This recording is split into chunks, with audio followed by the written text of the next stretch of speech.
Hello everyone, मेरा नाम रशप्रीत सिंह। मैं हूं आपका लॉ ऑफ अट्रैक्शन कोच और होपोनोपोनो हीलर। दोस्तों, आज मैं आपको एक ऐसे टॉपिक पर एक बात बताने वाला हूं कि अक्सर मैं देखता हूं कि मेरे पेड क्लाइंट्स जब मेरे साथ कॉल बुक करते हैं, मेरे पास आते हैं, बात करते हैं, तो वो कहते हैं कि सर मैंने कभी किसी के साथ बुरा नहीं किया, मैं हमेशा सबके साथ अच्छा करता हूँ, फिर मेरे साथ ही बुरा क्यों होता है? क्या ऐसा होता है कि केवल अच्छे लोगों के साथ बुरा होता है और बुरे लोगों के साथ अच्छा होता है? तो इस पर मैं आज आपको बताने वाला हूँ, एक ऐसी कहानी के द्वारा बताऊँगा जिससे आपको क्लियर समझ में आएगा कि क्या आपको अच्छा इंसान बनना चाहिए या फिर बुरा इंसान बनना चाहिए। और अगर आप अच्छा इंसान बनेंगे तब आपकी इच्छा मैनिफेस्ट होगी, कि बुरा इंसान बनेंगे तब इच्छा मैनिफेस्ट होगी। सब कुछ आपका क्लियर हो जाएगा। इस वीडियो को देखने के बाद, इस कहानी को सुनने के बाद आपको क्लियर समझ में आ जाएगा कि आपको किस तरह का इंसान बनना चाहिए कि आप अपनी ज़िंदगी में आगे बढ़ें। तो चलिए कहानी शुरू करते हैं। ये कहानी है गौतम बुद्ध की।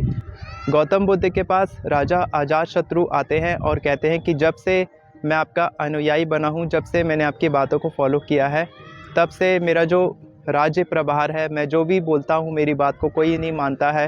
पहले लोग मेरे से डरते थे तो मैं डरा के काम कर लेता था, मैं किसी को भी मार देता था, मैं अपनी मर्ज़ी से सारे काम करता था। लेकिन आज जब से मैं आपका अनुयायी बना हूँ, तब से ऐसा लग रहा है कि मैं अपना कार्यभार प्रभार जो है वो छोड़ता जा रहा हूँ। मेरी प्रजा के सारे लोग मुझसे डरना बंद कर दिए हैं और अब मुझसे कोई नहीं डरता। अब मैं जो भी बोलता हूँ मेरी आदेश का भी उतना पालन नहीं किया जाता है।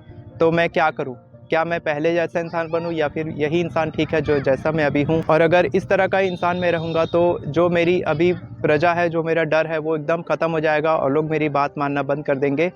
तब गौतम बुद्ध कहते हैं कि मैं आपको एक कहानी सुनाता हूँ। तो कहानी में गौतम बुद्ध बताते हैं कि एक पेड़ हुआ करता था पुराने ज़माने में। उस पेड़ के नीचे एक सांप रहता था और वो सांप बहुत ही क्रूअल था। मतलब वो कोई भी इंसान वहाँ से गुजरता था तो उसको काट देता था। तो हर इंसान जो था वहाँ पर उससे डरता था, उस सांप से, और उस पेड़ के नीचे से नहीं गुजरता था।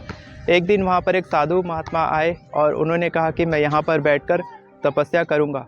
तो जब वो बैठ गए तपस्या करने, तब वो सांप बाहर आया उनको काटने के लिए। जैसे ही वो सांप उनको काटने के लिए, डसने के लिए आने वाला था, वैसे ही साधु महात्मा जाग गए और खड़े हो गए और तुरंत सांप को देखा और कहा कि तुम मुझे काटने की कोशिश कर रहे थे।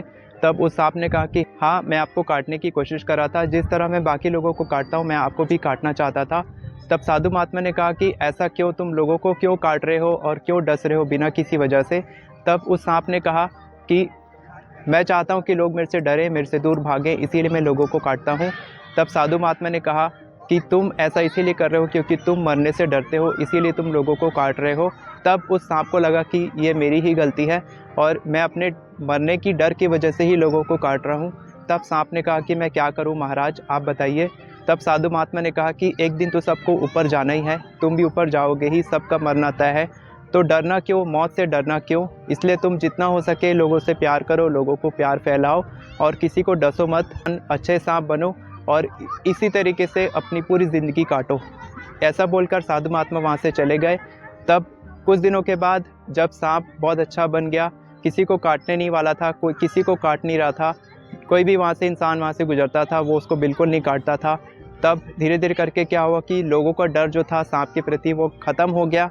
लोग उस सांप को परेशान करने लगे, उसको उठा उठा के पटकने लगे, उसको उठा के गोल घुमा के पेड़ में मारने लगे और उसको नुकसान पहुंचाने लगे। तब वो सांप बहुत परेशान हो गया और एक दिन जब साधु महात्मा वहाँ से गुजर रहे थे, तब उस सांप ने साधु महात्मा से पूछा कि महाराज, मेरा तो अन्याय हो रहा है, मेरे साथ अन्याय हो रहा है। मैं जो भी करता हूँ, पहले मैं लोगों को काटता था, लोग मेरे से दूर भागते थे, लेकिन अब मैं किसी को नहीं काटता हूँ तो लोग मेरे को परेशान करते हैं, मेरे को मारते हैं।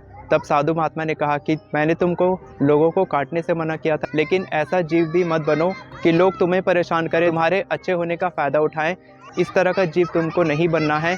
और तब सांप को पता चला कि उसको किस तरह का जीव बनना चाहिए। और यही सीख गौतम बुद्ध अजातशत्रु को देते हैं कि मैंने तुमको कहा था अच्छा इंसान बनने के लिए, लोगों को परेशान नहीं करने के लिए और लोगों को बेवजह मौत के घाट नहीं उतारने के लिए, लेकिन तुम एक ऐसे इंसान बन गए जहाँ पर लोग तुम्हारे अच्छाई का फ़ायदा उठाने लग गए थे। तो तुमको ऐसा इंसान भी नहीं बनना है। तो इस कहानी से हमको ये सीखने को मिलता है कि हमें अगर अपनी ज़िंदगी में आगे बढ़ना है तो हमें चतुर, चालाक और चंट बनना पड़ेगा, लोगों की चतुराई को समझना पड़ेगा, लोग हमारी अच्छाई का फ़ायदा मत उठाएं और हम भी अपनी ज़िंदगी में आगे बढ़े। इस तरह से अगर हम इंसान बनते हैं तब हम अच्छे रहते हुए भी इतने चतुर और चालाक रहेंगे कि लोग हमारी अच्छाई का फ़ायदा न उठाएं। बेवजह लोगों को परेशान करने के बजाय और बेवजह लोगों से परेशान होने के बजाय एक ऐसा इंसान बनो कि आप समझदार बनो, चंट बनो, चालाक बनो और लोगों की चतुराई को समझो कि लोग आपका कब फ़ायदा उठा रहे हैं, और इसी तरीके से आप आगे बढ़ सकते हैं और लोगों की चालाकी को समझ सकते हैं। अगर आप मेरे साथ जुड़ना चाहते हैं तो कैलेंडली का लिंक आपको डिस्क्रिप्शन में मिल जाएगा। आप वहां से कॉल बुक करके मेरे साथ जुड़ सकते हैं।